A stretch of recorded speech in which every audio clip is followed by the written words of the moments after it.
اللہ الرحمن الرحیم۔ عزیزان من،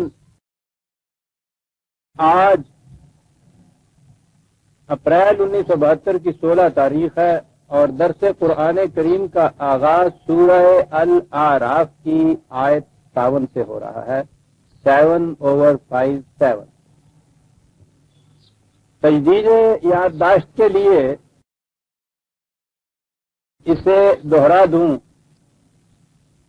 کہ سابقہ درس میں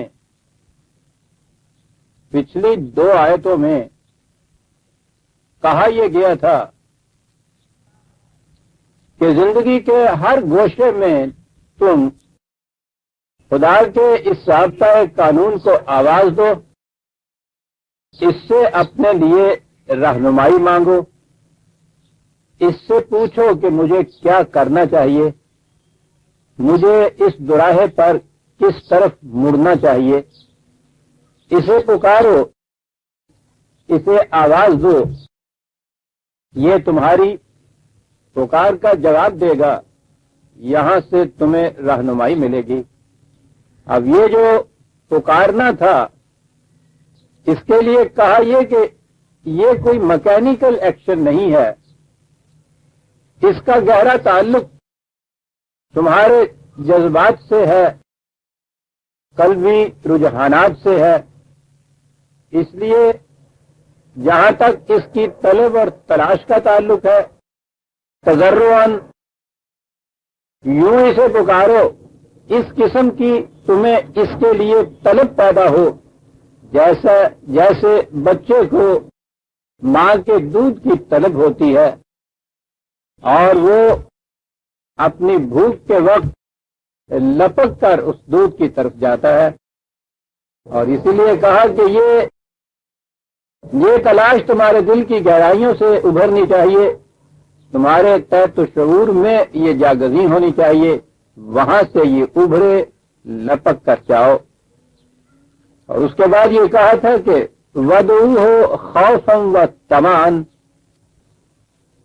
مجھے اب یاد نہیں کہ میں نے اس کی تفصیل میں یہ بتایا تھا یا نہیں کہ یہ 2 لفظ کس قدر وسیع المانی ہے اور کس قدر گہرائیوں میں یہ جاتے ہیں۔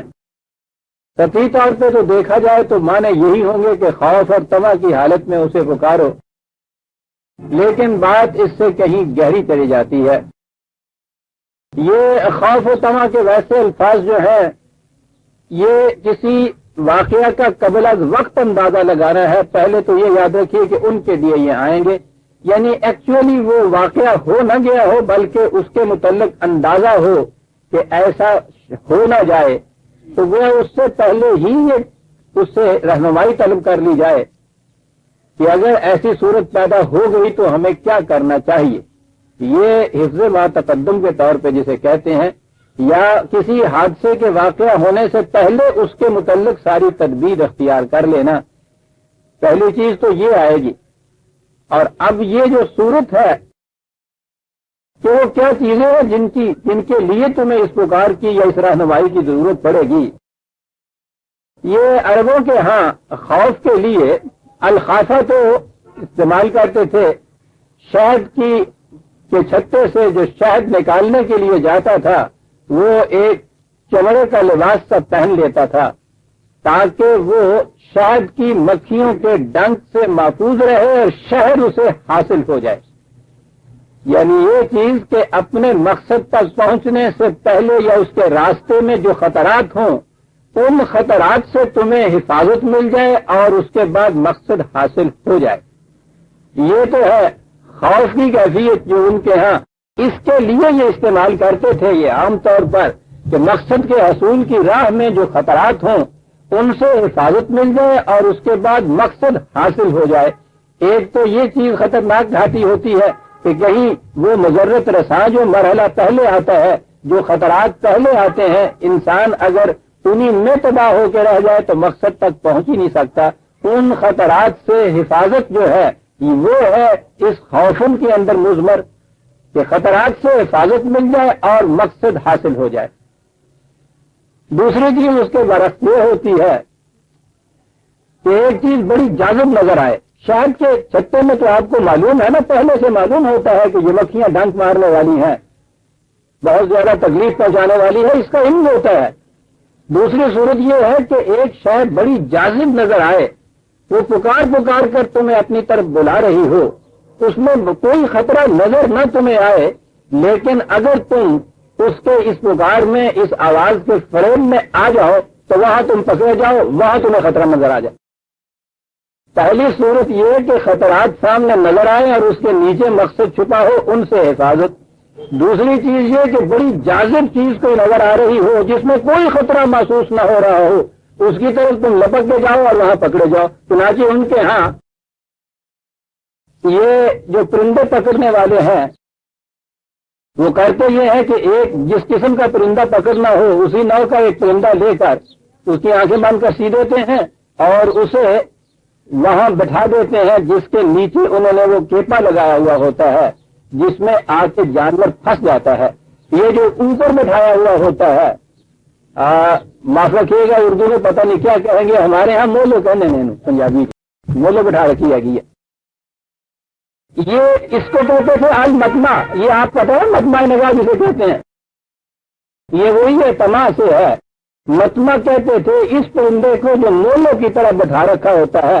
پرندے اس میں کوئی خطرہ ہی محسوس نہیں کرتے، وہ انہیں کی جنس میں سے ایک پرندہ ہوتا ہے اور آواز دے رہا ہوتا ہے، انہیں کی طرح اس کی آواز ہوتی ہے، پرندے اس فریم میں آ جاتے ہیں. طریقہ یہ ہے پرندوں کے پکڑنے کا کہ وہ اس سے یہ جو سامان یہاں رکھا ہے انہوں نے پکڑنے کا، اس سے انہیں وحشت نہ ہو. وہاں ایک پرندہ اس قسم کا وہ بٹھا دیتے، اس پرندے کی آواز پہ دوسرے پرندے لپک کر چلے جاتے اور جب وہاں چلے جاتے تو پھر گرفتار ہو جاتے. یہ ہے تمام سے حفاظت. آپ غور کیجیے کہ دو لفظوں میں یہ بات کیا کیا کہا جاتا ہے صاحب، اور دو ہی لفظ کی گھاٹیاں ہوتی ہیں. یا تو یہ کہ سامنے جو خطرہ نظر آئے اس کی ڈر کی وجہ سے انسان اس مقصد و شیرینی کو بھی حاصل نہ کر سکے، یا چھوڑ دے اس کا خیال کہ نہیں صاحب ڈنگ بہت زیادہ لگیں گے، اس سے حفاظت کا سامان ملے. یا یہ چیز کہ کوئی چیز بظاہر خطرناک اور مضرت رساں نظر نہ آئے اور اس فریب میں آ کے انسان اس کی آواز کے اوپر وہاں چلا جائے اور وہاں جا کے گرفتار ہو جائے. دو ہی تو گھاٹیاں ہوتی ہیں بچنے کے لیے.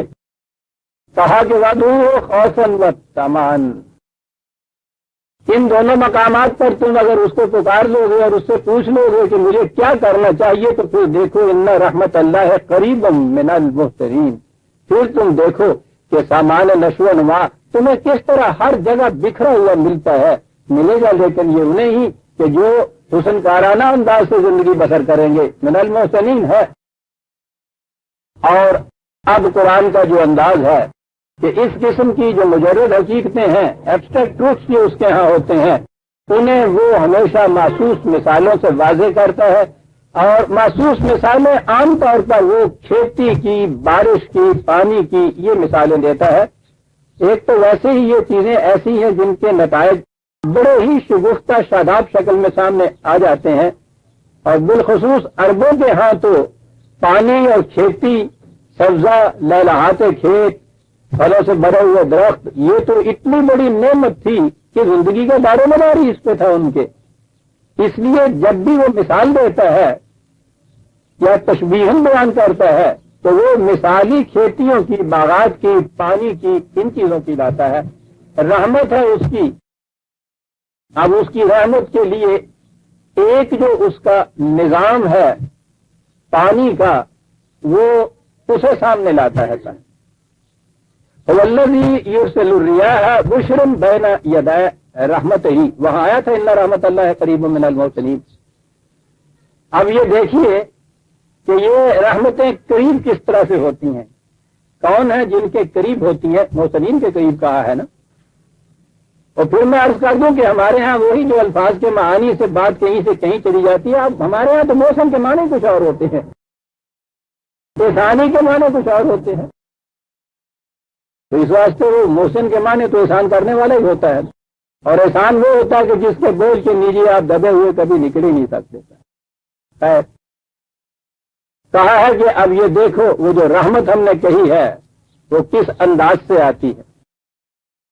میں کہتا ہوں اگر عام سطحی نگاہ سے دیکھا جائے یا گہری سائنٹیفک نظروں سے بھی دیکھا جائے تو یہ جو خدا کا آب رسانی یا واٹر سپلائی کا سسٹم ہے بڑا ہی مہیر العقول ہے. اور آپ دیکھیے کہ کس طرح سے انسانی نہیں بلکہ جتنی زندگی ہے سطح ارض پر، آپ دیکھیے کہ اس کے لیے اس آب رسانی کے نظام کا کتنا بڑا دخل ہے، بلکہ یہ بنیاد اور مدار ہے زندگی کی. یہ ملتا کیسے ہے؟ پانی اتنی افراد سے موجود ہے سطح ارض پر، غالباً 5واں حصہ خشکی ہے اور 4 حصے اس کے پانی کے ہیں. لیکن پانی وہ سمندر میں ایسا ہوتا ہے کہ ایک قطرہ بھی آپ اس کا پی نہیں سکتے. وہ مولک ہوتا ہے، وہ مد حیات نہیں ہوتا. اتنی تیزابیت اس میں ہوتی ہے، اور پھر وہ ایسی نہیں ہوتی کہ جس کو آپ فلٹر کر لیں تو وہ صاف ہو جائے. اسے کشید کرنا پڑے گا، ڈسٹل کرنا پڑے گا. اور ڈسٹل کرنے والے جانتے ہیں کہ ایک بوتل پانی کی بھی اگر ڈسٹل کرنی پڑے آپ کو کتنا صرفہ آتا ہے، کتنی محنت صرف ہوتے ہے اس کے اوپر. اور اگر دنیا کی پوری آبادی کو پانی دینا ہو آپ نے، پانی تو اتنا موجود ہے افراد میں. آپ کو معلوم ہے اس وقت تک دشوار ترین مرحلہ ابھی تک سائنسدانوں کے سامنے ہے، سمندر کے پانی کو ڈسٹل کس طرح سے کیا جائے. وہ کرنے کا طریقہ تو ہے لیکن اس میں اتنی کاسٹ آتی ہے اور اتنا وقت صرف ہوتا ہے کہ بڑے پیمانے پر سمندر کے پانی کو وہ مقطر کر ہی نہیں سکتے، کشید ہی نہیں کر سکتے. یہ بڑا مرحلہ ہے. لیکن آپ دیکھیے کہ بغیر کسی قسم کی مشین لگائے ہوئے یہ نظام خداوندی کس طرح سے خود بخود آٹومیٹک جسے کہتے ہیں کار فرما رہتا ہے. سورج کی حرارت سے سمندر سے کشید شدہ پانی جو ہے یہ اوپر ابھرتا ہے. تو اتنی سی چیز اگر دیکھیے کہ اگر یہی پانی جو اوپر ابھرتا ہے پورا سمندر کا پانی اوپر آ جاتا، بادل بھی آتے، جہاں برستے تباہی مچ جاتی. یہ آپ کے یہاں سبزی کا نام و نشان مل جاتا.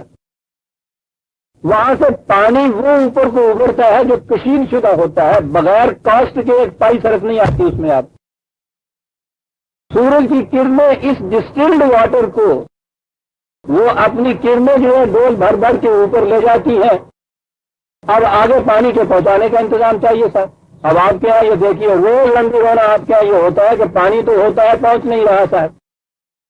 یہاں کی ٹینکی خراب ہے، اوور ہیڈ جو ہے اس کو وہ آلائشیں اس میں آ گئی، وہ پائپس آپ نے دبائے ہوئے ہیں وہ پھٹ گیا، وہ کہیں گندا ہو گیا، یہاں تک پہنچ نہیں رہا. یعنی عجیب چیز ہے. اور آپ سوچئے کہ اتنے بڑے پیمانے کے اوپر اگر پانی کے پہنچانے کا یہ انتظام کہیں ہوتا تو یہ ساری فضا آپ کی جتنی بھی ہے یہ واٹر سپلائی کے پائپ سے بھری ہوئی ہوتی ہے. کسی پائپ کی ضرورت نہیں ہے. تو پانی کے ابخرے جو ہے عام ہوا سے ہلکے ہوتے ہیں، وہ اوپر چلے جاتے ہیں. اوپر چلے گئے صاحب، اگر سمندر کے اوپر جا کے وہاں ٹھہر جائیں اور وہیں پھر وہ برس جایا کریں تو فائدہ کیا ہوا ان کا؟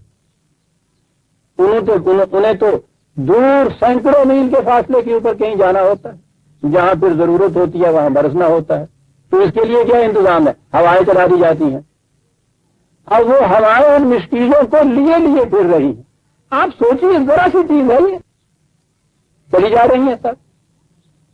جہاں بھی زیادہ کہیں گرمی ہوئی اور وہاں گرمی سے نیچے کی ہوا ٹھنڈی ہو کے اوپر ہوئی، یہاں ہو گیا ویکیوم. اس ویکیوم کو بھرنے کے لیے یہ پانی سے لگی ہوئی ہوائیں ذرا سی ٹھنڈے فضا میں یہ پہنچی اور وہاں سے یہ پھر پانی کی طرح نیچے برسی.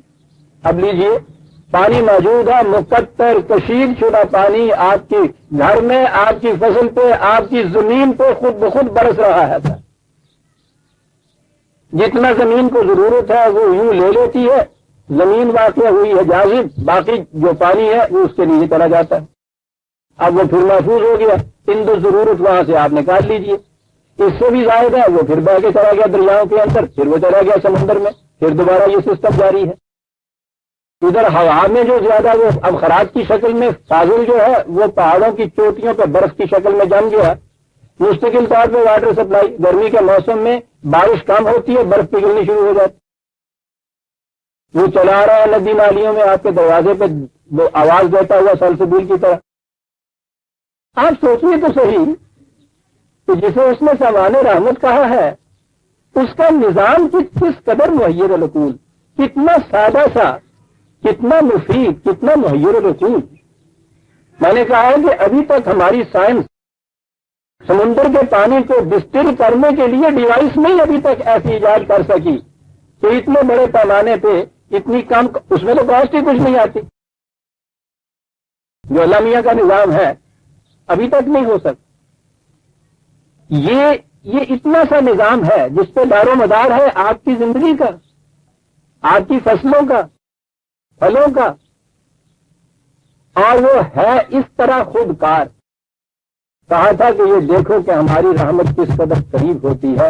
وَهُوَ الَّذِي يُرْسِلُ الرِّيَاحَ بُشْرًا بَيْنَ يَدَيْ رَحْمَتِهِ، اس کی رحمت آتی ہے، کہا رحمت آنے سے پہلے پیغمبر آ جاتے ہیں نوید لے کے، مژدہ لے کے، خوشخبریاں لے کے کہ بارش آ رہی ہے۔ ہم شہر والوں کو تو اس کا اندازہ نہیں ہوتا، کچھ اس لیے بھی کہ ہمیں پتہ ہی نہیں کہ بارش مفید کتنی ہوتی ہے۔ چند یہ نہیں پتا کہ کوٹھے پہ آ جاتی ہے یا تو سڑکوں سے ٹریفک بند ہو جاتی۔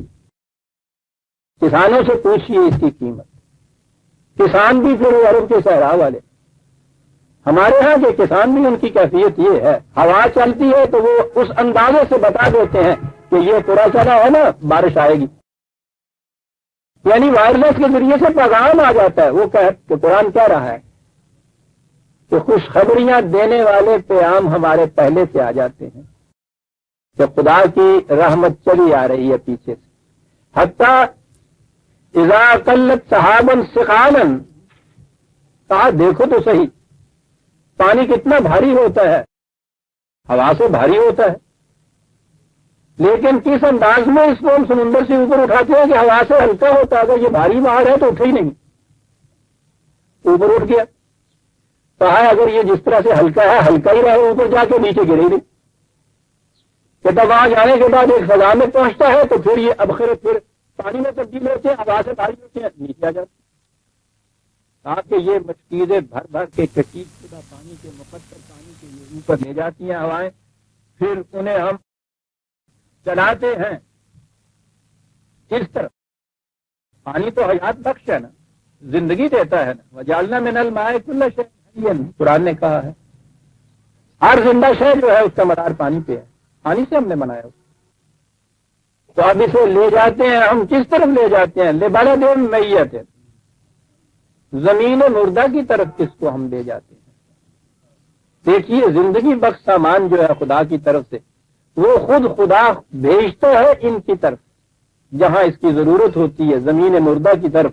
فانزلنا بہ الماء فاخرجنا بہ من کل الثمرات، پھر ان ابخارات سے، ان ہواؤں سے بارش نازل کی جاتی ہے اور اس سے پھر ہر قسم کے پھل اور فصلیں پیدا ہوتی ہیں۔ کہا دیکھا تم نے کہ یہ سامان رحمت، یہ سامان نشو و نما اس طبی زندگی کے لیے کس حسن و خوبی سے تمہیں ملتا ہے، مفت ملتا ہے، اس نظام کے تابع ملتا ہے جو تم خود کبھی نہ پیدا کر سکتے۔ اس سے زمین مردہ کو حیات تازہ ملتی ہے۔ کذالک نخرج الموت لعلکم تذکرون، اور اسی طرح سے یاد رکھو مردہ قوموں کو بھی زندگی مل سکتی ہے۔ سوچو اس سے جو بات ہم نے کہی ہے، مردہ قوموں کی زندگی بھی ہے، حیات بعد الممات پہ تو ہمارا ایمان ہے وہ بھی ہے، لیکن یہ آیتیں اس قسم کی اس کے اوپر ان کا انطباق نہیں ہوتا، کیونکہ یہ جو ہے نا کذالک، اسی طرح سے ہم مردہ کو زندہ کرتے ہیں یا نکال کھڑا کرتے ہیں، یہ ایک طبی نظام قرآن نے بتایا ہے، اور وہ جو زندگی ہے مرنے کے بعد کی وہ تو طبی نظام کے تابع نہیں ملتی۔ اس لیے یہ چیزیں جو قرآن کریم نے اس طرح کی مثالوں سے، تشبیہات سے واضح کی ہیں، یہ وہی زندگی ہے جو جہاں افراد بھی تو مردہ ہوتے ہیں ان کو بھی تو زندگی ملتی ہے، اقوام بھی مردہ ہوتی ہیں ان کو بھی یہ زندگی ملتی ہے، جیسے زمین مردہ کو زندگی ملتی ہے۔ بہرحال بات بڑی جامع ہے، اس طرح سے موت کو ہم پھر سے زندگی میں تبدیل کر دیتے ہیں۔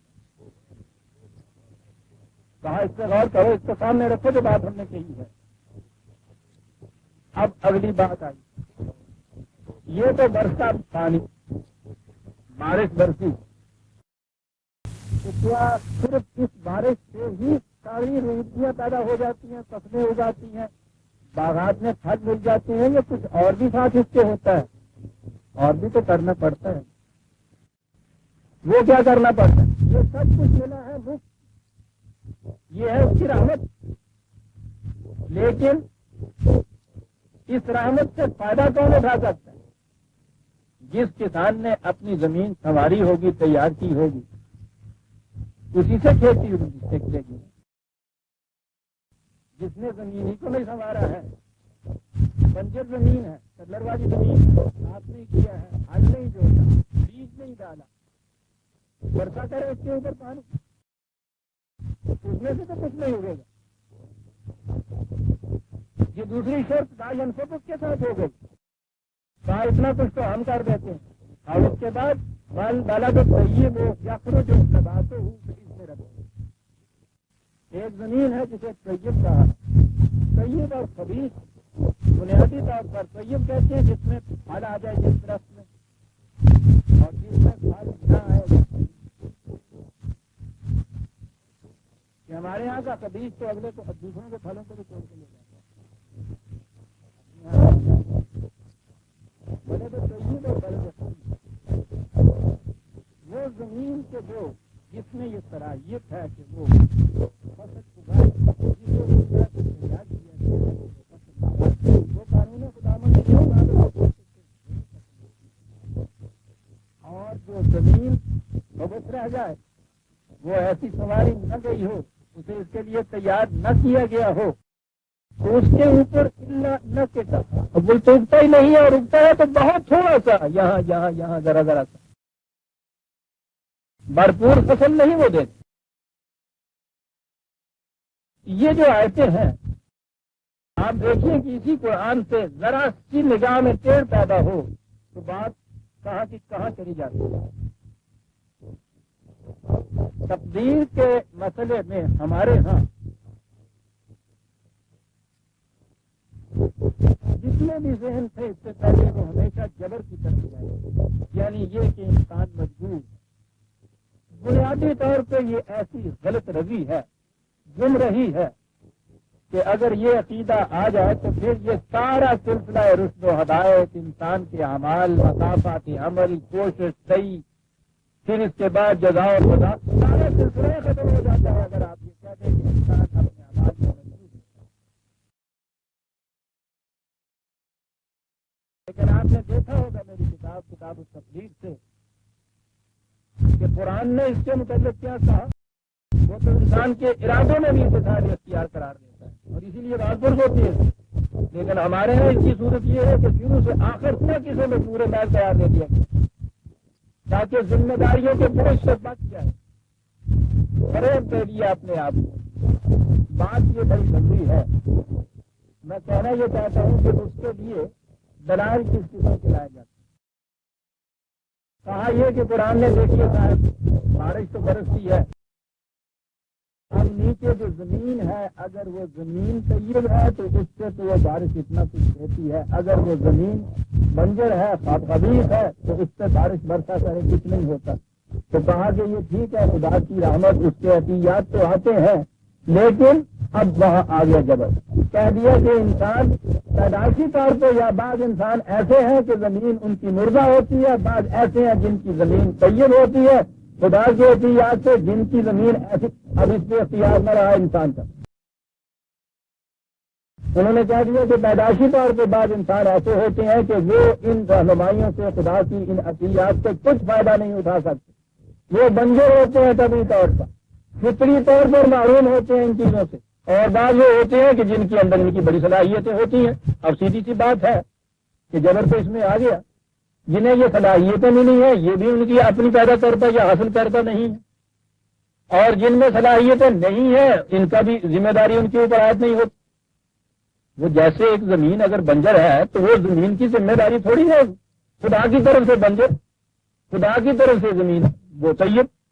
اسی طرح سے انہوں نے ان آیات سے یہ دلیلیں دی کہ سارے انسانوں کے متعلق بھی یہی بات ہے کہ وہ بعض انسان ایسے ہوتے ہیں کہ وہ خدا کی رہنمائی سے اس طرح فائدہ اٹھا سکنے کی ان میں صلاحیت ہوتی ہے، اور بعض ایسے ہوتے ہیں ان میں صلاحیت ہی نہیں ہوتی، وہ فائدہ اٹھا ہی نہیں سکتے، وہ زمین بنجر ہوتی ہے۔ چلیے جبر کا پہلو نکلا ہے، اسی سے انہوں نے کہا انسان کی ایک فطرت ہوتی ہے، بعض آدمی فطر تن نیک ہوتے ہیں، بعض فطر تن بد ہوتے ہیں، اور فطرت تو اس کی اپنی نہیں ہوتی پیدا کرنا، یہ تو خدا کی طرف سے ہے۔ چلیے اب خدا کے متعلق یہ تصور ہوا کہ صاحب جنہیں اس نے فطر تن بد پیدا کر دیا یہ اس کے بعد انہیں جہنم میں کیوں بھیج رہا، اور جنہیں فطر تن نیک پیدا کر دیا ان کی کیا کارگری ہے کہ ان کو جنت میں بھیجا جا رہا ہے؟ تو صاحب یہ قادر مطلق ہے، ہم اس کے تو نہیں پوچھ سکتے، پوچھ نہیں سکتے۔ یہ الگ بات ہے کہ آپ آدمی جاری کر دیں کہ تم پوچھو نہیں مار دیں گے تمہیں، ورنہ پوچھنے کو تو ہر ایک کا پوچھائیں گے، کیوں نہیں پوچھ سکتے؟ اب قادر مطلق ہے تو یہ قادر مطلق تو اس قسم کا مستبد ڈکٹیٹر ہو سکتا ہے، وہ تو رؤوف ہے، وہ تو رحیم ہے، وہ تو عادل ہے، وہ تو مستبد ڈکٹیٹر دھاندلی کرنے والا نہیں۔ بار بار کہتے ہیں کہ ہم اپنے بندوں کے ساتھ ظلم نہیں کرتے، تو کیا یہ ظلم نہیں ہے کہ فطر سے نیک کو بد پیدا کر دیا جائے اور اسے پھر جہنم میں بھیج دیا جائے، سزا دی جائے؟ یہ ساری چیزیں غلط ہے۔ یہ جو ہے نا فطرت ہے خدا کی ایسی، انسان کی کوئی فطرت نہیں ہے عزیزان، اس میں امکانات ہیں، جو کچھ سے بننا چاہے وہ بننے کے امکانات ہیں، اس کے اندر یہ بھی بن سکتا ہے وہ بھی بن سکتا ہے، تو ہوتے ہیں اس کے اندر کچھ چیزیں جس طرح سے جیتا ہے یہ استعمال کرے، لیکن ہمارے یہاں اس جبر کے عقیدے میں یہ چیزیں شامل ہو گئی۔ وہ کیا وہ کہ آگے ہمارے یہاں شاعری جب آتی ہے تو اس میں تو پوچھو ہی نہیں، مولانا روم والی مصنوعی کے اندر وہ کیا بال زاغاں راست ہوئے اتنا برا بازا راست ہوئے شاہاں بہت کہ جی وہ پار تو کوے کو بھی ملے ہوتی ہیں، پار باز کو بھی ملے ہوتے ہیں، کوا ہمیشہ گندگی کی طرف، کوے کے پار اسے گندگی کی طرف لے جاتے ہیں، باز کے پار اسے بادشاہ کے ہاتھ پہ بٹھا دیتے ہیں۔ تو اس میں باز کی کیا کاریگری ہے اور اس کوے کی کیا خرابی؟ اس کے بعد یہاں تک تو وہ جانور کی بات ہے، پرندوں کی بات ہے، معاملہ ختم ہے، یہ ٹھیک نہیں تھا کیا؟ بات تو آگے ہوتی ہے کہ یہاں یہ جو کوا ہے اسے اس کے بعد جہنم میں بھیج دیا جاتا ہے کہ تم غلاظت کی طرف کیوں گئے؟ پہلے اس کو پیدا ایسا کیا جاتا ہے کہ اس کے پار اسے غلاظت کی طرف دے جائیں، اور جب وہ چلا جاتا ہے تو جہنم میں بھیج دیا جاتا ہے۔ اور یہ باز نے کون سی کاریگری کی کہ اس کے پار دے دیے گئے ایسے جو اسے راہوں کی طرف لے جائے، اسے جنت میں بھیج دیا جائے؟ یہ ساری چیزیں عزیزان نے مان رکھا۔ یہاں جو کہا گیا ہے زمین طیب اور زمین خبث، تو یہ اس سے یہ چیز نہیں کہ انسان سے طے کرے کہ بعض انسان طبعاً فطرتاً باد ہوتے ہیں، بعض فطرتاً اس قابل ہوتے ہیں کہ ان چیزوں سے وہ فائدہ حاصل کرے۔ یہ زمینیں تیار کی جاتی ہیں، یہ زمینیں خراب ہوتی ہیں جنہیں انسان تیار نہیں کرتا، خراب زمینوں کو بھی سنوارا جاتا ہے، اس میں صلاحیت پیدا کی جاتی ہے اگانے کی، یہاں محنت کی ضرورت پڑتی ہے۔ یہ جو قرآن نے ایسی تشبیہ دی ہے، بڑی عجیب تشبیہ کہ پانی تو ہم تمہیں اس طرح سے دے دیتے ہیں مفت بلا امتیاز، لیکن ان سے فائدہ اٹھانے کے لیے تمہیں خود محنت کرنی پڑے گی۔ تم اگر اپنی زمین کو طیب بنا لو گے تو ہمارا پانی ختم ہوگا، تم اپنی زمین کو اگر بنجر رہنے دو گے تو ہمارے پانی سے اس میں کچھ نہیں ہو سکتا۔ عطایائے خداوندی اور انسانی محنت اور کسب و ہنر دونوں کے امتزاج سے صحیح نتیجہ نکلتا ہے، اور انسان مکلف ہوتا ہے اس حد تک جس حد تک اس کی اپنی محنت کا تعلق ہے کہ تم نے اس زمین کو ایسا کیوں نہیں کیا۔ اسی لیے کہا کذالے کا نصرف الآیات لقوم یفقہون، جو قوم چاہتی ہے کہ اس کی کھیتیاں بھرپور نتائج پیدا کریں، ان کے لیے ہم اپنی آیات کو کس طرح سے پھیر پھیر کر لاتے ہیں سمجھانے کے لیے، تاکہ انہیں معلوم ہو جائے کہ کھیتیاں بنجر کیسے زمینیں رہا کرتی ہیں اور پھل کیسے دیا کرتی ہیں۔ اب یہ دو قسم کے انسان آ گئے، ایک چیز آئی خدا کی طرف سے رحمت کا مل جانا، دوسری چیز آئی انسانوں کا اس رحمت سے فائدہ اٹھانا یا نقصان کا موجب بنا لینا۔ اصولاً یہ بات بیان ہوئی، عجیب انداز ہے قرآن کا عزیزان مان۔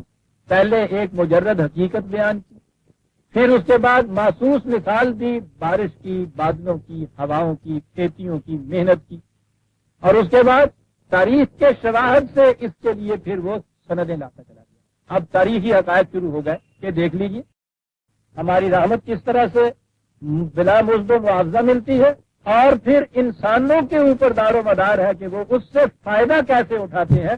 کہاں تاریخ کے کی سرگزشت اس کی شہادت پیش کریں گے۔ رحمت کیا ہے؟ خدا کی طرف سے رہنمائی کا ملنا، جسے وحی کہا جاتا ہے، سب سے بڑی رحمت تو یہ ہے۔ جیسے آپ سمندر سے یہ پانی اس طرح سے حاصل نہیں کر سکتے تھے، زندگی کے دوراہوں پہ کھڑے ہو کے آپ خود رہنمائی کے سائن بورڈ نہیں لگا سکتے تھے۔ یہ بطور عطیہ کے میں رہنمائی یا وحی جو ملتی ہے، یہ خدا کی طرف سے محبت ہے، یہ عطیہ ہے اس کا، لیکن یہ بارشی کی طرح سے ہے۔ وحی کی رہنمائی سے فائدہ وہی اٹھا سکتا ہے جو اپنی آنکھیں کھول کر رکھے۔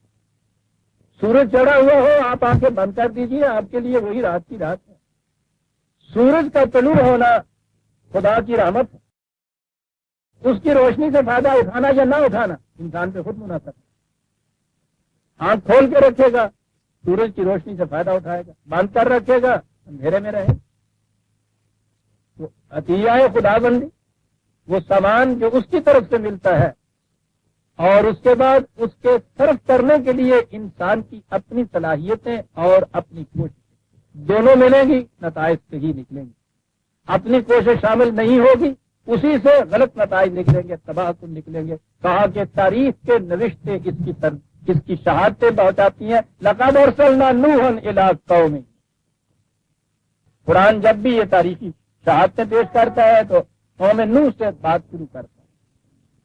نوح کی قوم کی طرف ہم نے، نوح کو اب اس کی قوم کی طرف ہم نے بھیجا، اس نے آ کے بنیادی طور پہ یہ کہا، اور ہر رسول یہی بنیادی طور پہ کہتا ہے، اور یہی دین ہے عزیزان من، اور وہ ہے یا قوم اعبدوا اللہ، صرف قوانین خدا بندی کی ہدایت اختیار کریں۔ یہ ہے میرا پیغام۔ وہ اتنے سے پیغام کے اندر ساری حقیقتیں سمٹ کر آ جاتی ہیں۔ یہ اس لیے کہ مالکم من الہ غیر، اس کے سوا کوئی اور ہے ہی نہیں ایسی ہستی کہ جو صاحب اقتدار ہو، صاحب اختیار ہو۔ یہ پانی کے نظام کے لیے کوئی دوسری ہستی نہیں ہے، یہ بڑا نظام وحی کا تو ایک طرف رہا عزیزان، صرف اس کی محکومیت اختیار کرو۔ یہ ہے ابتدائی بنیادی پیغام۔ انی اخاف علیکم عذاب یوم عظیم، جو کچھ تم کر رہے ہو اس وقت، مجھے ڈر ہے کہ تم پر بہت بڑی تباہی آ جائے گی۔ یہ میں یہی عرض کر دوں، ابھی میں اس کا اعلان کروں گا، ٹیوشن اب ہماری آنے والی ہے 3 دن کے بعد۔ اس میں میرا ایک کتاب ہے جس کا موضوع ہے پاکستان کے متعلق خدائی فیصلے۔ آپ دیکھیں گے کہ یہ جو چیزیں اس وقت میں سامنے لا رہا ہوں اختصاراً، اس میں یہ چیزیں بڑی تفصیل سے آئی ہیں کہ قوموں کی تباہی کس طرح سے ہوتی ہے، اور یہ کتنا اٹل قانون ہے کہ جہاں کسی قوم کی وہ حالت ہوگی اسی قسم کی تباہی اس کے اوپر آ جائے گی۔ کہا یہ کہ میں ڈرتا ہوں کہ جو روش تمہاری ہے اس سے تم پر بہت بڑی تباہی آ جائے گی۔ قال الملأ من قومہ، یہ حقیقت بھی کئی دفعہ سامنے آئی ہے کہ قرآن کریم میں شروع سے آخر تک جتنے بھی انبیاء کرام اور ان کی امتوں کے واقعات سامنے آئے ہیں، ایک بات مشترک نظر آتی ہے۔ ایک تو یہ کہ نبی وہ ہمیشہ دعوت دیتا ہے خدا کی طرف، خدا کے قوانین کی اطاعت کرنے کی، اور اس کی مخالفت ہمیشہ ہوتی ہے۔ ہر قوم کے سلسلے میں قرآن نے یہ کہا ہے، اور اس کی مخالفت ہوتی ہے الملأ۔ ہمارے ہاں ترجمہ اس کا عام طور پہ کیا جاتا ہے قوم کے سردار، ٹھیک ہے، بڑے لوگ، لیکن بنیادی طور سے بات سمجھنے کی ہے کہ قرآن جو آج ملا کہتا ہے یہ سردار کے لیے تو کئی لفظ تھے، اور یہ لفظ کیوں کہتا ہے اور ہر جگہ کیوں یہ لفظ کہتا ہے؟ اس کے بنیادی معنی ہے وہ لوگ جن کے گھروں کے برتن چیزوں سے بھرے ہوئے تھے، یہ وہ لوگ ہیں جو مخالفت کرتے ہیں۔ قوم کے مترفین کا طبقہ، قوم کا دولت مند طبقہ، یہ بڑی غور طلب کی کہ یہ پیغام اس کا کیا ہوتا تھا نبی کا، کہ جس کی مخالفت سب سے پہلے یہ طبقہ کرتا تھا۔ ظاہر ہے کہ ان کی کسی مفاد پہ ضرب پڑتی تھی تو یہ طبقہ اس کی مخالفت کرتا تھا نا۔ یہ ہے پہلی کشمکش۔ یاد رکھیے یہی کشمکش نہیں ہے، کشمکش کی ابتدا یہاں سے ہوتی تھی کہ یہ طبقہ تھا جس کے مفاد پہ ضرب پڑتی تھی اور وہ مخالفت کے لیے اٹھ کے کھڑا ہوتا۔ اور یہ عجیب بات ہے کہ جن اقوام کا بھی قرآن نے ذکر کیا کہ وہ تباہ ہوئی، یہ الملاؤ کے معنی تو ہو گئے دولت مند طبقہ، بلکہ قرآن نے مترفین کا طبقہ کہا ہے جو دوسروں کی محنت کی کمائی پہ خوشحال ہو جائے، جن کی طرف سے مخالفت ہوتی ہے، انہی کو سرداران قوم کہا جاتا ہے۔ تو اس کے معنی یہ ہو گئے کہ یہ جو چیز ہے کہ دولت سرداری کی بنیاد بن جاتی تھی، یہ لعنت بھی شروع سے ہی چلی آتی۔ یہ تو خدا کا دین آگے کہتا تھا کہ اتنا اکرمکم عند اللہ اتقاکم، نہ معیار تکریم مدار فضیلت دولت نہیں ہے، انسان کا کیریکٹر، یہ چیز دین آگے کہتا تھا۔ یہ لوگ معیار تکریم جو تھی وہ دولت کو قرار دیتے، اکنامک کو قرار دیتے، اور یہی جو ہمارے دور میں آ کے تو اتنا اوپر آ کے یہ کم خبرہ کہ کوئی ویلیو باقی نہیں رہی، اب ویلیو ہی ایک رہ گئی۔ ہمارے ہاں یہی وہ تاثر تھا فضا کا جس کی وجہ سے وہ پنجابی میں محاورہ عام ہو گیا تھا کہ جدی کوٹھی چ دانے وہ کملے بھی سیانے۔ یہ ملاؤں کا ترجمہ بالکل صحیح ہے، کوٹھی بھی دانے، جس کی کوٹھی اناج سے بھری ہو تو وہ کملے بھی سیانے۔ اس گرانے کا پاگل جو ہے وہ بھی عقل مند مشہور ہوتا ہے۔ چوئی صاحب منڈے میں ذرا بھولکو کیا کہ پنڈوں کاٹ دینا چاہیے، یہی چیز ہے الملا، وہ بن جاتا ہے جدی کوٹھی دانے ہوں۔ اگر پہلو کے زمانے کی بات ہے تو وہاں سے بھی یہ شروع ہوئی، اور آج ہمارے یہاں ہے تو وہی بات آج بھی ہے، وہی مذہبی وہی انتر۔ ملا اٹھے اور انہوں نے کہا، کیا کہا؟ انا لنراک فی ضلال مبین۔ کہا کیا کہہ رہے ہو؟ یہ کہہ رہے ہو کہ ہمارا یہ جو نظام ہے اس کی وجہ سے ہم سے تباہی آ جائے گی، مت مارے گی تمہاری، وہ اتنی دولت آ رہی ہے، ہن برس رہا ہے، دیکھتے نہیں ہو کہ کہاں سے کہاں ہم پہنچتے چلے جا رہے ہیں، تم کا تو تباہی آ جائے گی۔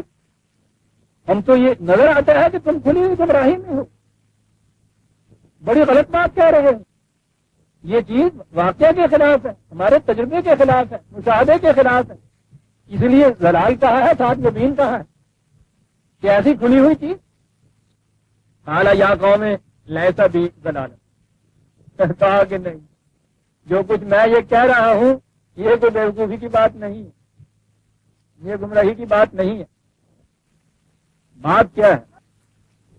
میں نے کہا ہوا نا عزیزان ایمان کے قرآن کے الفاظ سے یوں نہیں گزر جانا چاہیے، ایک ایک لفظ پکڑ کے بیٹھ جاتا ہے اور یوں ہی سمجھا جا سکتا ہے۔ سنیے کہ انہوں نے کہا کہ تم بالکل غلط کہتے ہو جو کچھ کہہ رہے ہو، ہماری روش جو ہے اس کی بنا پہ اتنی خوشحالی ہمیں حاصل ہو رہی۔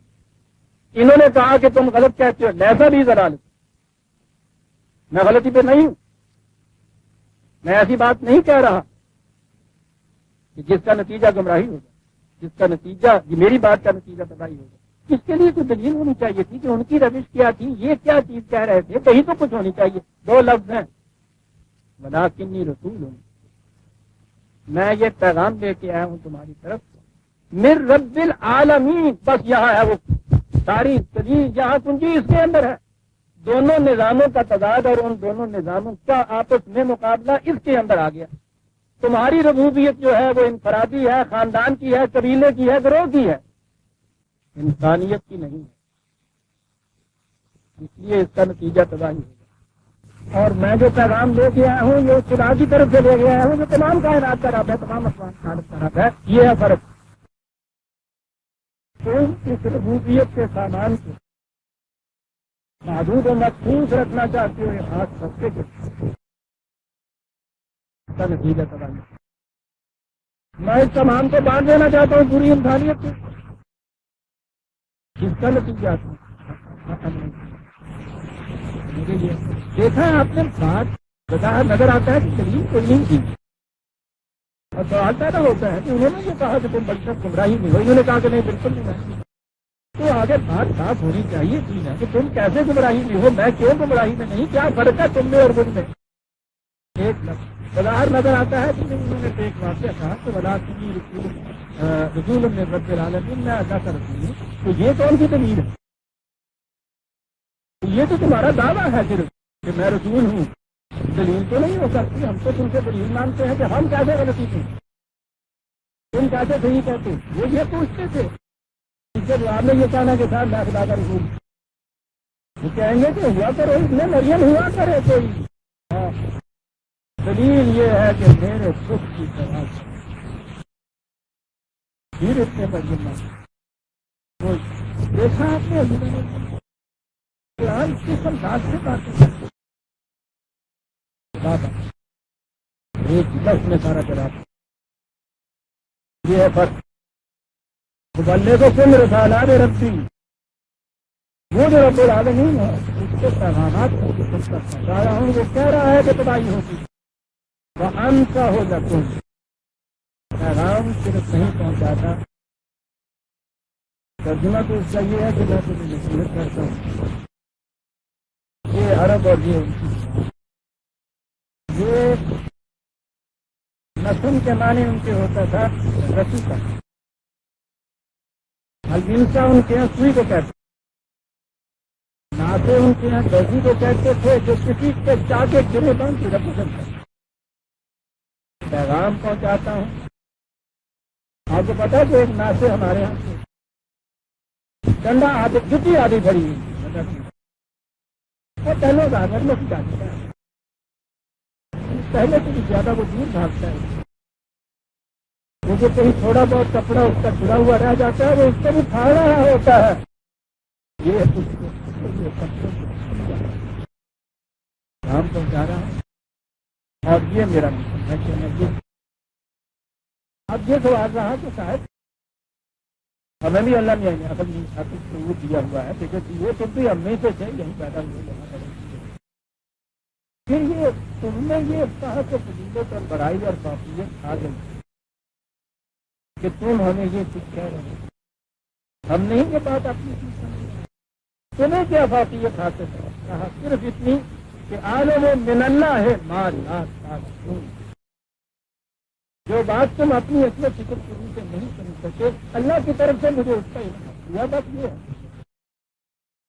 اور اس حد تک تو صرف اتنی سی چیز ہے کہ جو تم نہیں جانتے ہو تم دوراہے پہ کھڑے ہو تمہیں معلوم نہیں کہ تمہاری منزل مقصود کی طرف کون سا راستہ جائے گا. میرے پاس ایک نقشہ موجود ہے. باقی رہی میری غمخاری ہمدردی ہے وہ اس لیے کہ میں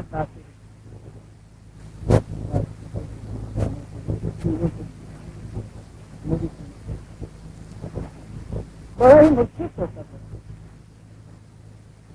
پرانے تو رسول اللہ صلی اللہ علیہ وسلم کہا ہے لیکن تو اپنی جان بھلا لے گا اس ماننے کے لیے دوست اور بتا ایسا کبھی نہیں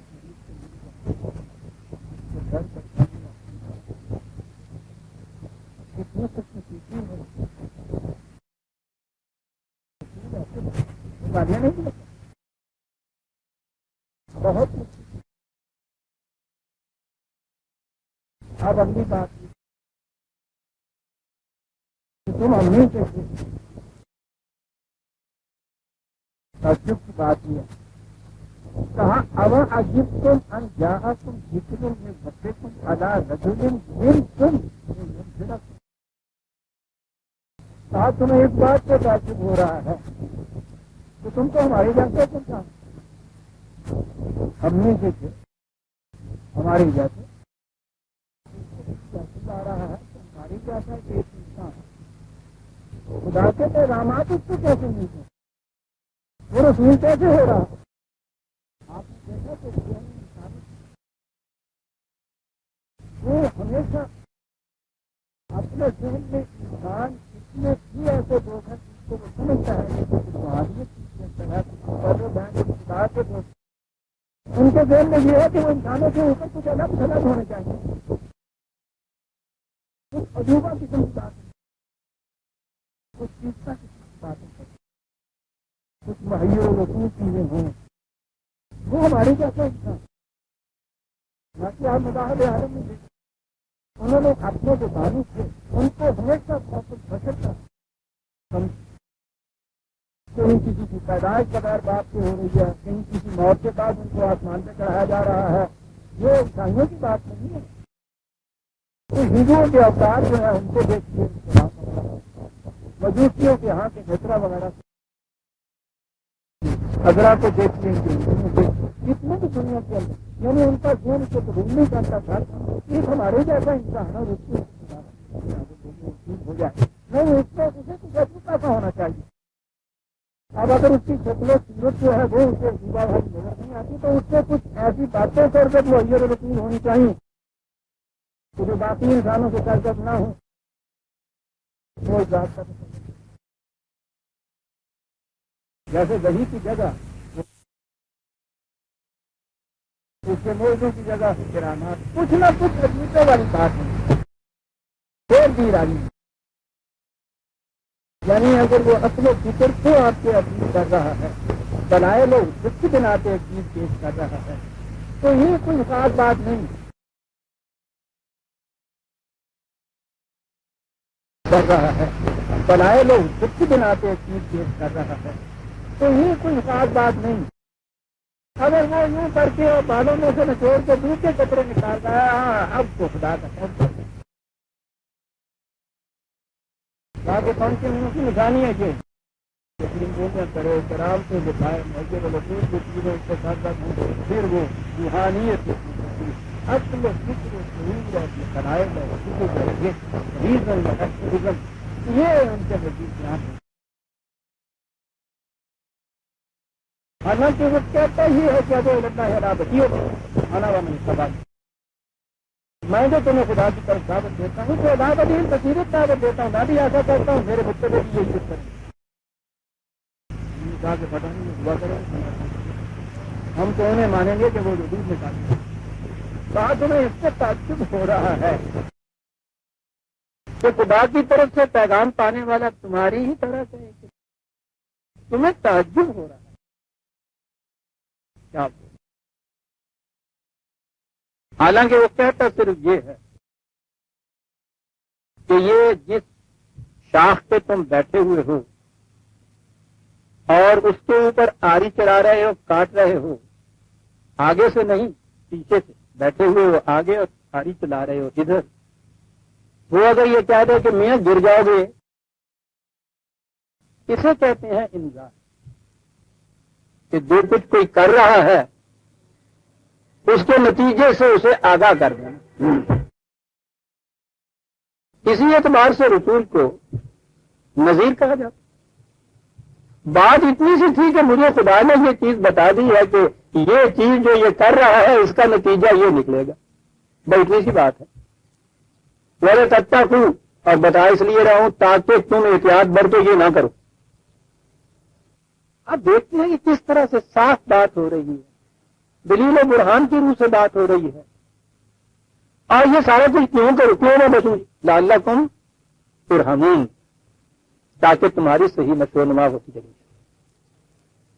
یہ ہے میرا مشن فقط ضرور ہو کہا جائے گا سنی ہوئی ہیں باتیں تمہاری ہمیں تو بھائی آ سکتی ہے قوت کے نشے میں بدمست عزیزان مان اور اب تو ان چیزوں کی دلیلیں لانے شہادتیں لانے کے لیے ہمیں تو کہیں 4000 سال پیچھے جانے کی ضرورت نہیں ہے ہماری تو اپنی داستان اس کی زندہ شہادت ہے قوت کے نشے میں جو بدمست ہیں ان کو یہ تباہیاں نظر آتی ہیں یعنی عام انسان بھی یہ چیز پہچانتے ہیں کہ صاحب یہ تباہیاں آ رہی ہیں، اس کا نتیجہ بڑا خراب ہے، نہیں نظر آتا تو انہیں نہیں نظر آتا، جانے نہ جانے گل ہی نہ جانے، بعض تو سارا جانے ہیں۔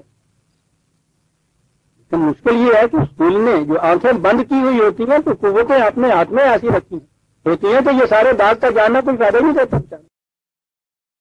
فکذبوا بالکل عین فطرت کے مطابق ان کا جواب بات کر رہا فانجیناہ والذین معہ فی الفلک واغرقنا الذین کذبوا بآیاتنا انہم کانوا قوما عمین، بات کہہ دی۔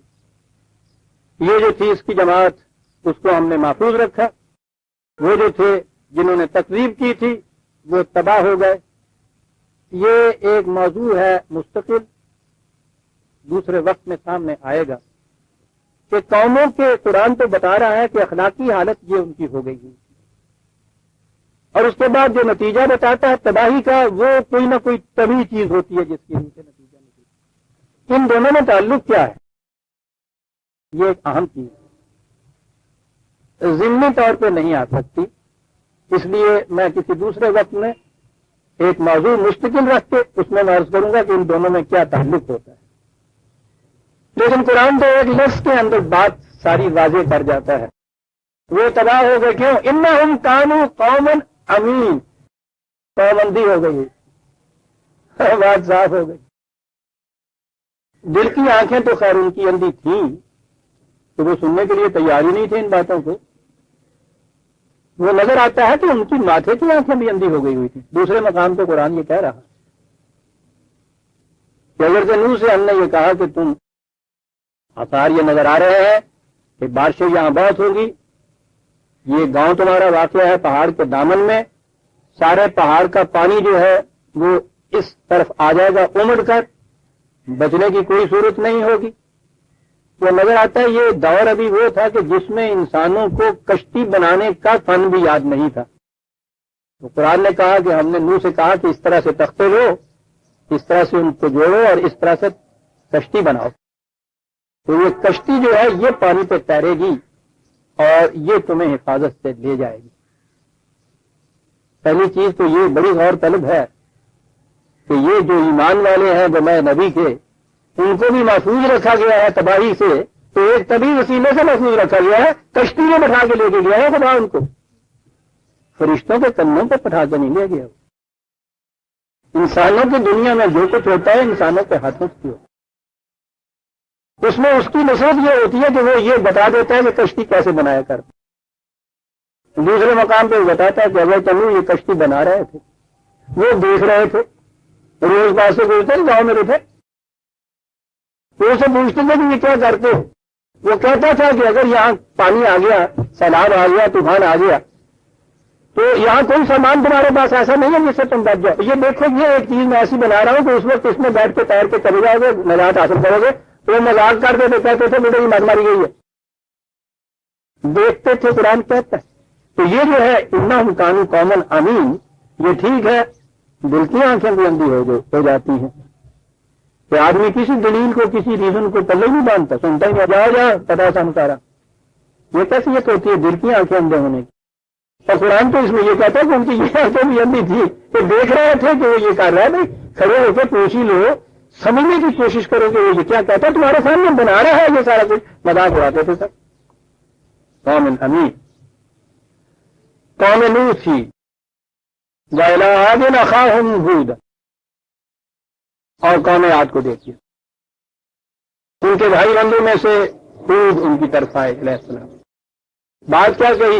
یا قوم اعبدوا اللہ، وہی دین کا بنیادی رکن، وہی آنکھ پہ تل میں پہاڑ، قوانین خداوندی کی ہدایت کرو، مَا لَكُم مِّنْ إِلَٰهٍ غَيْرُ، اس کے سوا کوئی تمہارے لیے صاحب اختیار نہیں ہے۔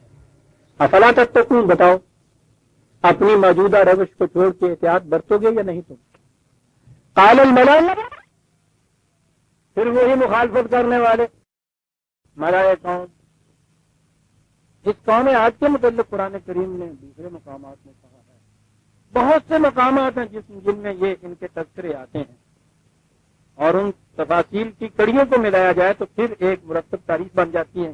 وہ ایک مقام پہ نہیں قرآن نے دی، جن کے متعلق یہ کہا ہے کہ یہ اس زمانے میں بہت علم و ہنر ان کو یاد، اچھی ایڈوانس قوم، سمع اور بصر اور فواد جسے قرآن کہتا ہے، یہ سب انہیں حاصل، دانش و بینش ان کو حاصل کی، بڑے بڑے محلات بناتے تھے، وہ پہاڑوں پہ قلعے تعمیر کیا کرتے تھے، لیکن کیفیت یہ تھی جس طرح سے کہ ایڈوانسڈ اینڈ پروگریسو نیشن کرتی ہیں، وہ معصوم اور کمزور قوموں کے اوپر اس طرح سے ہاتھ ڈالتے تھے کہ ان کی ہڈیاں توڑ دیا کرتے، یعنی انہوں نے اپنے علم و ہنر اور دانش و بینش کو انسانیت کی فلاح اور بہبود کے لیے صرف میں وہ نہیں لاتے تھے، بلکہ کمزور اور ضعیف قوموں کے استحصال کے لیے، ان کا گلا گھونٹنے کے لیے، وہ ان کی بڑی سخت ہوتی تھی گرفت ان کی، یہ کیا کرتے تھے، ان کا جرم یہ گنایا ہے قرآن نے،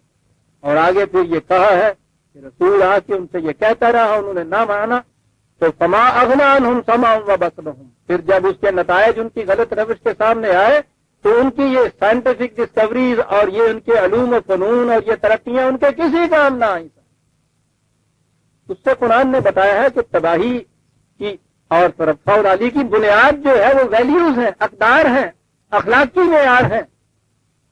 یہ قوتیں، یہ ثروتیں، یہ دولتیں، یہ سائنٹیفک انکشافات وغیرہ یہ بڑے ضروری ہیں انسانی زندگی کے لیے، لیکن یہ جو مدار ہے انسانیت کا یہ ان کے ذرائع ہیں، مقصود ان کا یہ نہیں ہے۔ اس لیے وہ اخلاقی ایتھکس جو ہیں، اخلاقی ضوابط جو ہیں، اقدار جنہیں آپ کہتے ہیں، ان کی حفاظت اگر نہ کی جائے تو یہ چیزیں الٹا زیادہ نقصان کے موجب بن جاتی ہیں۔ بات سیدھی سی ہے کہ جس زمانے میں انسان کے پاس ہتھیار زیادہ سے زیادہ خنجر اور تلوار تھی، ایک آدمی دوسرے آدمی کو ایک کو مار دیتا، اب جو ایٹم بم کسی کے پاس ہو تو پچھلی بار میں تو ایک شہر فلاح کیا، آپ کہتے ہیں کہ سارا قرہ ارضی اڑا سکتا ہے وہ۔ یہ علم و ہنر اگر اخلاقی اقدار پہ بنیاد اس کی نہ ہو تو وہ یہ تباہیاں لا سکتا ہے۔ قوم عاد کے متعلق قرآن نے یہ بتایا تھا، یہاں نہیں دوسرے مقام پہ۔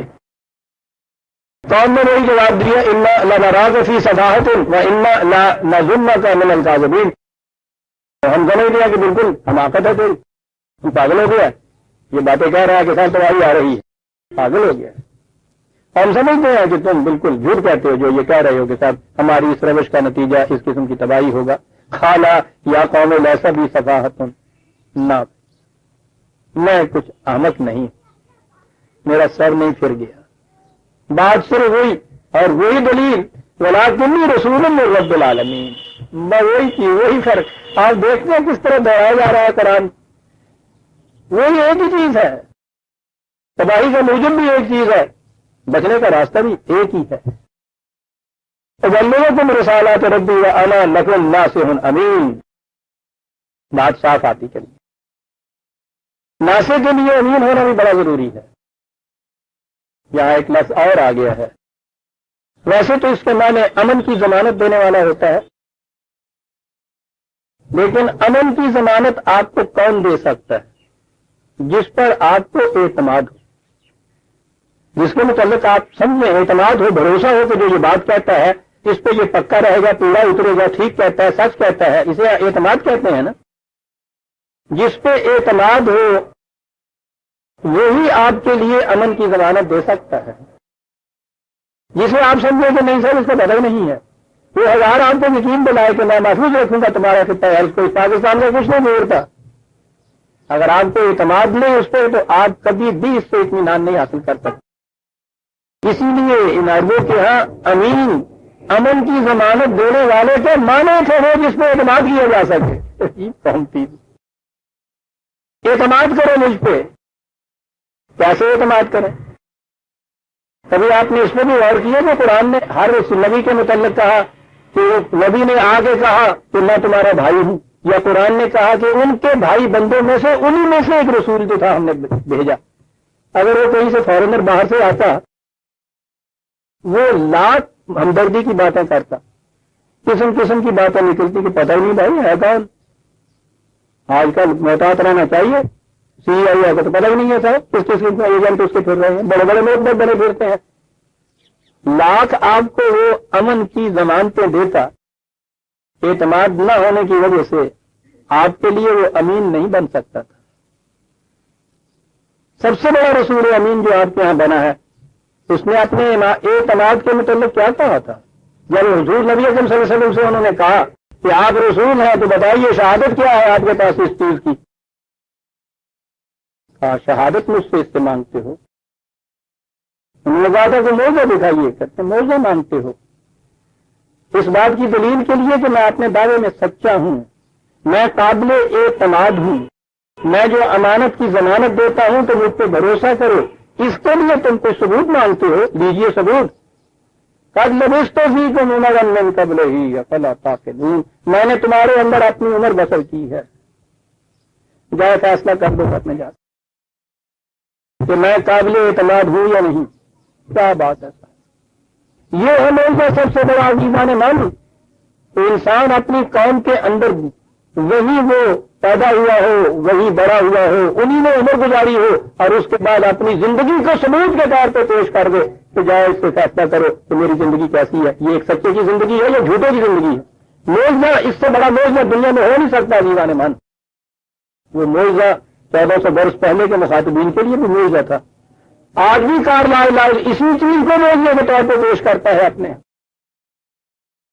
اور تو اور یورپ کے عیسائیوں نے حضور کے خلاف اس قدر اعتراضات کیے. سب سے بڑا اعتراض سیکس کے متعلق بھی یہ کیا، وہ ایک ہی جواب دیے چلا جاتا ہے. وہ شخص اور سمت بھی ہے، باسو سمت وغیرہ جتنے انہوں نے یہ لکھے ہیں، ایک جواب دیتے ہیں کہ جس شخص کی زندگی اس دعوی نبوت سے پہلے کی یہ ہو نہیں سکتا کہ وہ شب اتنا بدل جائے کہ ساری خرابیاں تم اس کے اندر ڈال دو، نہیں ہو سکتا. اس شخص کی زندگی اس چیز کی شہادت ہے کہ وہ جھوٹا نہیں تھا. یہ جو امین کہا جاتا ہے یہ وہی امین ہو سکتا ہے کہ جس نے ان میں اپنی عمر گزاری ہو اور اس کی بنا پہ وہ شہادت دے کہ ہاں بات تو بڑی پکی ہے. یہی چیز تھی نا جو پہلی وحی کے لیے رسول اللہ صلی اللہ علیہ وسلم نے جو بلایا تھا قریش کو، اور اس کے لیے جو انداز اختیار کیا تھا وہ انداز بھی حضوری اختیار کر سکتے تھے. ایک پہاڑی کی چوٹی پہ کھڑے ہو کے یہ کہا تھا نا آؤ قریش والو تباہ. وہ آواز ہوتی تھی جس میں ہوتا تھا کہ خطرہ آ رہا ہے. یہ سارے جمع ہو گئے تھے. تو آپ نے یہ کہا تھا کہ اگر میں تم سے یہ کہوں کہ اس پہاڑی کے پیچھے سے ایک بہت بڑا لشکر جرار ہے جو حملہ کرنے کے لیے تمہاری طرف بڑھ رہا ہے، تم اس بات کو صحیح مانو گے یا نہیں مانیں گے؟ انہوں نے کہا بالکل صحیح مانیں گے. کہا کیوں صحیح مانیں گے؟ کہا اس لیے کہ تم نے کبھی جھوٹ نہیں بولا. آپ نے کہا کہ دوسری چیز یہ کہ میں اس بلندی کے اوپر کھڑا ہوں کہ جہاں سے میں وہ ادھر بھی دیکھ سکتا ہوں اور ادھر بھی دیکھ سکتا ہوں. تم وہاں کھڑے ہو جو صرف ادھر دیکھ سکتے ہو، ادھر نہیں دیکھ سکتے. نبی کے معنی ہوتا مقام بلند پہ کھڑا ہوا. تو یہ بات کہ تم صحیح کے سچ کہتے ہو اس کی دلیل انہوں نے خود دی تھی کہ تم نے کبھی جھوٹ نہیں بولا. یہ ہے جس طرح سے رسول امین بنتا ہے. یہ امین یوں ہی ایک جلسے کے اندر نعرے بلند کرنے سے نہیں بنا جاتا عزیزان من. پوری زندگی سامنے ہونی ہو اور شیشے کی طرح زندگی سامنے ہونی ہو، کوئی چیز اس میں راز کی نہ ہو، کوئی مستی نہ ہو اس کے اندر، پھر وہ امین بنتا ہے. رسول امین ہوتا تھا. اَوَعَجِبْتُمْ أَنْ جَاءَكُمْ ذِكْرٌ مِّن رَّبِّكُمْ عَلَىٰ رَجُلٍ مِّنكُمْ لِيُنذِرَكُمْ. تو یہ وہی بات تھی. تو تمہیں پھر اس پہ تعجب ہو رہا ہے کہ تمہارے جیسا کہ انسان رسول کیسے بن گئے. کچھ فوق البصر ہونا چاہیے اور اسے تو صحیح ہونا چاہیے تھا. یہ بات نہیں ہے. اب سنیے، یہ دلیل اس چیز کی کہ تمہاری روش تمہیں تباہ کر دے گی. میں نے کہا کہ قرآن نے تاریخ کی سرگزشتوں کو بہت بڑی شہادت قرار دیا. یہ قوم تھی قوم نوح کی جانشین ہوئی تھی. دیکھیے دلیل کیا ہے. یوں نظر آتا ہے جیسے وہ ایک واقعہ بیان کر رہے ہیں، واقعہ نہیں دلیل دے رہے ہیں. وَاذْكُرُوا إِذْ جَعَلَكُمْ خُلَفَاءَ مِن بَعْدِ قَوْمِ نُوحٍ. یہ بتاؤ کہ تم قوم نوح کے جانشین ہو نا. ٹھیک ہے نا؟ ہاں جی. قوم نوح تباہ ہوئی تھی تو پھر تم آئے تھے نا. اگر وہ تباہ نہ ہوتی تو تم تو ان کے جانشین ہو نہیں سکتے. ٹھیک ہے نا؟ کہ ہاں وہ تباہ کیوں ہوئی تھی؟ دلیل مل گئی. ان کے رسول نے انہیں یہ کہا تھا نا کہ تمہاری روش ایسی ہے جس سے تباہ ہو جاؤ گے. لگا ٹھیک ہے. انہوں نے بھی تمہاری طرح اس کی تکذیب کی تھی نا. ٹھیک ہے. پھر کون سچا نکلا تھا؟ وہ رسول سچا نکلا تھا یا وہ قوم سچی نکلی؟ یہ بات کہ تم ان کی جگہ بیٹھے ہو، کیا بات ہے؟ یہ اس کی شہادت ہے کہ وہ قوم تباہ ہوئی تھی، اور تمہیں معلوم ہے کہ کل کی تو بات ہے کہ ان کے رسول نے بھی ان سے کہا تھا، انہوں نے اس کی بات نہیں مانی تھی، وہ تباہ ہو گئے، تم ان کی جگہ بیٹھے ہو، اور اسی طرح سے آگے بات بڑھا لو کہ اگر آج تم بھی اس رسول کی بات نہیں مانو گے، جو غلط روش تم اختیار کیے ہو اسے نہیں چھوڑو گے، تو جو کچھ قوم نوح کے ساتھ ہوا ہے وہی تمہارے ساتھ ہو جائے گا۔ یہ تو تاریخ کا فلسفہ ہے۔ من بعد قوم نوح وزادکم فی الخلق بسطۃ، اور پھر دیکھو تو صحیح کتنی تمہیں مخلوق میں توانائیاں نصیب ہوئی، کثرت نصیب ہوئی، ابنڈنس جسے کہتے ہیں وہ نصیب ہوئی، فاروق والی نصیب ہوئی۔ فاذکروا آلاء اللہ لعلکم تفلحون، خدا کی نعمتوں کو اور ان قدرتوں کو اپنے سامنے رکھو تاکہ تمہاری کھیتیاں بھرپور نتائج پیدا کریں۔ قالوا اجئتنا لنعبد اللہ وحدہ ونذر ما کان یعبد آباؤنا، ایک ہی دلیل تو صاحب یہ تم یہ کہنے کے لیے آئے ہو کہ ہمارے آباء و اجداد جو کچھ کرتے چلے آ رہے تھے، جن کی پرستش کر رہے تھے، جن کو معبود بنا رہے تھے، ہم وہ طریقہ چھوڑ دیں تمہارے کہنے سے، اور تم جو ایک خدا کی طرف دعوت دے رہے ہو یہ مان لیں اور اپنے اسلاف کا طریقہ چھوڑ دیں۔ ایک ہی دلیل عزیزہ نے مان، یہ امت کی دلیل نہیں ہے، آج بھی یہی دلیل دی جا رہی ہے۔ کسی سے آپ پوچھیں یہ مذہب پرست طبقے سے، ان کے پاس دلیل ہی یہ ہوتی ہے کہ تواتر سے یہ ثابت ہو رہا ہے ایسا، اسلاف کا یہ راستہ ہے وہ مانتے چلے آ رہے ہیں، چلے جائیے سب مانتے ہوئے، یعنی نہ انسان کی اپنی نہ کوئی فکر، نہ کوئی عقل، نہ کوئی شعور، نہ کوئی سند، نہ یہ قرآن کسی کام کا۔ تو کہا گیا کہ صاحب قرآن یہ کہتا ہے کہ مجھے وہ تم سے زیادہ قرآن سمجھتے تھے، حضرت امام اور وہ ان کے ساتھ ادھر امام دو تین لگایا، پیچھے رحمت اللہ علیہ لگایا، چل بھائی سند ہو گیا وہ خدا سے بھی بڑے۔ سر ہمارا سر جھکتا ہے احترام کے لیے اگر وہ ایسے بزرگ تھے، لیکن دین میں سند تو خدا کی کتاب ہی ہوتا ہے۔ یہاں سے سند لو اور پھر کہو کہ ان کا بھی وہ طریقہ تھا، بالکل ٹھیک ہے، بسم اللہ۔ اور اگر وہ طریقہ خلاف جائے اس سند کے تو ایمان تو ہمارا خدا کی کتاب ہے، کسی بزرگ کو ایمان نہیں ہے۔ کوئی دلیل ہے کہ وہ ہمارے آباء و اجداد جو کچھ کرتے چلے آئے تھے اس کے خلاف جاتے۔ اب یہ تمہارا کہنا ہے کہ اس کا نتیجہ تباہی ہوگا، فاتنا بما تعدنا ان کنت من الصادقین، لاؤ تو وہ تباہی کہاں ہے؟ ایسا فوراً مانتے تھے۔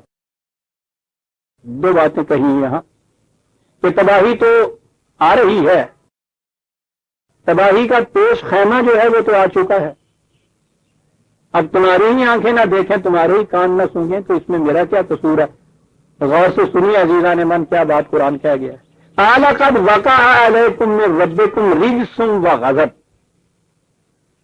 کہ تمہاری طرف، تمہارے خدا کی طرف سے، تمہاری سمت میں، تمہارے معاشرے میں یہ دو چیزیں تو آ چکی ہیں۔ نظر آیا کہ ابھی تباہی اس کے بعد آنے والی ہے، اس سے پیشتر یہ کیفیتیں پیدا ہو جاتی ہیں۔ ترجمہ اس کا یہ ہے کہ تم پر تمہارے رب کی طرف سے کلیدی اور ناراضگی آ گئی ہوئی، کوئی بات بھی آپ کے ذہن میں آ سکتی ہے کہ وہ کیا پوچھتے ہیں، یہ کیا کہا جا رہا ہے، وہ ہمیں روز گنگا چڑھاتے ہوں، کلیدی آ چکی۔ بات یہ نہیں، تباہیاں آنے سے پیشتر آپ دیکھتے ہیں معاشرے میں ہوتا کیا ہے، یہ ڈیمانسٹریشن، یہ ایجیٹیشن، یہ جلوس، یہ اضطراب، یہ شور، یہ غوغا، یہ غصے، یہ گرم جوشیاں، یہ خون ابلتا ہے، یہ چیزیں شروع ہوتی ہیں نا، یہ نیچے کے طبقے سے۔ ریجکس کہتے ہیں کہ شور بہت بلند ہو اور بات متعین طور پہ سمجھ میں نہ آئے، کہتے کیا ہے یہ، اور غضب کہتے ہیں خون کا جوش میں آ جانا، اشتعال، ایکسائٹمنٹ، پوری ایجیٹیشن پیدا ہو جانا۔ کہاں یہ چیزیں تو پیدا ہو چکی ہوئی ہیں تمہارے یہاں، کنفیوژن ہے اس کو بھی کہتے ہیں، ایک شور ہے، بھانت کی باتیں ہو رہی ہیں، کسی کی سمجھ میں کچھ نہیں آ رہا، اور دوسری چیز یہ ہو رہی ہے کہ اشتعال ہو رہا ہے، خون گرم ہو رہا ہے عوام۔ دیکھتے نہیں ہیں کہ یہ چیزیں تو ہو پہلے سے آ چکی ہیں۔ تم کہتے ہو لاؤ اس عذاب کو، جو تم کہتے ہو اس تباہی کو لاؤ، وہ کہتا وہ تو آ جائے گی۔ کسی قوم کی روش اور اس کے نتیجے میں ایک وقفہ ہوتا ہے، وہ عذاب اس کے بعد آتا ہے جب ایکیومولیٹنگ ایفیکٹ اس کے اکٹھے ہو جاتے ہیں، لیکن اس سے پہلے یہ سارے آثار و شواہد تو پیدا ہو جاتے ہیں معاشرے کے اندر، کہتا یہ چیز پیدا ہو گئی ہوئی ہے کہ نہیں تمہارے ہاں، اس سے بھی نہیں اندازہ لگاتے کہ آ رہی ہے تباہی، لیکن جن کی آنکھیں اندھی ہو گئی ہوتی ہیں وہ اس سے بھی یہ اندازہ نہیں لگاتے، وہ انہیں سپریس کرنے کی کوشش کرتے ہیں، ریجز اور غضب۔ ہاں اتجادلوننی فی اسماء سمیتموہا انتم وآباؤکم ما نزل اللہ بہا من سلطان، کہا باقی یہ جو تم دلائل لا رہے ہو، جن کی بنیادوں پہ مجھ سے جھگڑا کر رہے ہو، میں دلیل دے رہا ہوں، میں صنعت پیش کر رہا ہوں، تم کیا کہہ رہے ہو؟ چند نام ہے، چند اصطلاحیں ہیں، تمہارے آباء و اجداد نے بغیر کی تم تک منتقل ہو کے چلی آئیں اور ان کو پیش کر رہے ہو۔ اس سے ثواب ہوتا ہے، اس سے گناہ ہوتا ہے، ایسا کرنے سے ایک نیکی ملتی ہے، یوں کھڑے ہو جانے سے یہ چیز ہو جاتی ہے، یوں جھک جانے سے یہ ہو جاتا ہے۔ یہ چند نام ہیں جو تم نے رکھ لیے، تمہارے آباء و اجداد نے رکھ لیے، الفاظ ہیں دہرائے چلے آ رہے جا رہے ہو، کچھ تو معلوم نہیں کہ ان کا کنوٹیشن کیا ہے، ان الفاظ کا مفہوم کیا ہے۔ اور یہ عزیزان من کچھ مذہب کی دنیا میں ہی نہیں ہو رہا، ساری جذباتی دنیا جہاں بھی آج آپ کے یہاں بڑے بڑے انٹلیکچوئل آپ کے یہاں دانش و بینش والے جو ہیں ان سے سنیے صاحب، الفاظ چند آئے ہوئے ہیں کہیں سے مستعار فضا میں پھیلے ہوئے ہیں، بولتے چلے جا رہے ہیں، ہسٹوریکل پروسیس کا یہ پوچھیے کہ صاحب یہ ہوتا کیا ہے؟ تو ہوتا کیا ہے؟ ہسٹوریکل پروسیس ہوتا ہے۔ ہاں جی، پہلے مولوی صاحب نے منشی جی نے جو ہے پڑھایا تھا، کریمہ نے بخشا ہے بہرحال باغ، چلے بھائی حجی پڑھا، کریمہ نے بخشا جو ہے تو بہرحال ماں ہے کہ بخشم ہستہ مسیرے کمندے ہوا کے ہستہ مسیرے جو ہے تو کمندے ہوا ہے، چل بھائی آگے۔ جس سے پوچھو کہ یہ ہوتا کیا، کہتے ہیں کہ یہ ہوتا ہے، کسی سے پوچھ کے دیکھو صاحب، روز صبح و شام آپ کے ہاں کلچر کی ڈیولپمنٹ بڑی ضروری ہے، کلچر کی منسٹریاں بنتی ہیں، سرکار کلچر ہوتا کیا ہے کہ نہیں، کلچر ہوتا ہے تو اگرا کہتا ہے جی ایگریکلچر ہوتا ہے، یہ نہیں، وہ لیبوریٹری والا کہتا ہے کہ یہ اور ایک کلچر کیا جاتا ہے، تو آپ کو پتا کہ اس کی چیز کو کلچر کیا جاتا ہے، حرام میں کسی کو پتا نہ انہیں پتا کہ ثواب کیا ہوتا ہے، نہ انہیں پتا کہ کلچر کیا ہوتا ہے۔ اسمان سمیتموہا انتم وآباؤکم بن جاؤ قرآن، تاکہ صاحب الفاظ تو آئیں گے زبان میں، ماضی سے بھی آئیں گے، تو پھر تمہارے اس کہہ دینے سے کہ وہ الفاظ بے معنی ہو جائیں گے، کہا نہیں میں نہیں یہ کہتا، ما نزل اللہ بہا من سلطان، بات کی سند لاؤ، بات صاف ہو گئے، نہ میری مانو نہ اپنی منواؤ، اس کی سند لاؤ، الفاظ تک کیا ہے چلے آ رہے ہیں۔ باقی رہا یہ کہ آتا کیوں نہیں ہے وہ عذاب، فانتظروا انی معکم من المنتظرین، انتظار کرو، وقفہ ہوتا ہے بیج کے بونے میں اور فصل کے پکنے میں، درمیان میں یہ وقفہ ہوتا ہے، بعض آ جاؤ ٹل جاتا ہے، نہ بعض آؤ تباہ ہو جاتے ہو، اور اس کے بعد قرآن پھر کہتا ہے فانجیناہ والذین معہ برحمۃ منا وقطعنا دابر الذین کذبوا بآیاتنا وما کانوا بمؤمنین، اور پھر ہم نے ان کو تو نجات دی، محفوظ رکھا اس عذاب سے، وہ جو دوسری قوم تھی جنہوں نے تکذیب کی تھی ان کی جڑیں کاٹ کے رکھ دی ہم، اس لیے کہ وہ ان صداقتوں کو صحیح نہیں تکذیب کرتے تھے ہمارے قوانین کی۔ ہم برادران عزیز سورہ اعراف کی آیت 72 تک آ گئے، 73 سے آگے شروع کریں گے، اور اعلان ہے بڑے اہم، اس کے لیے تو مجھے 10 منٹ پہلے ختم کرنا چاہیے تھا، لیکن کچھ بجلی بھی تو درمیان میں چل ہو گئی تھی نا، اتنا وقت اور لے لیں۔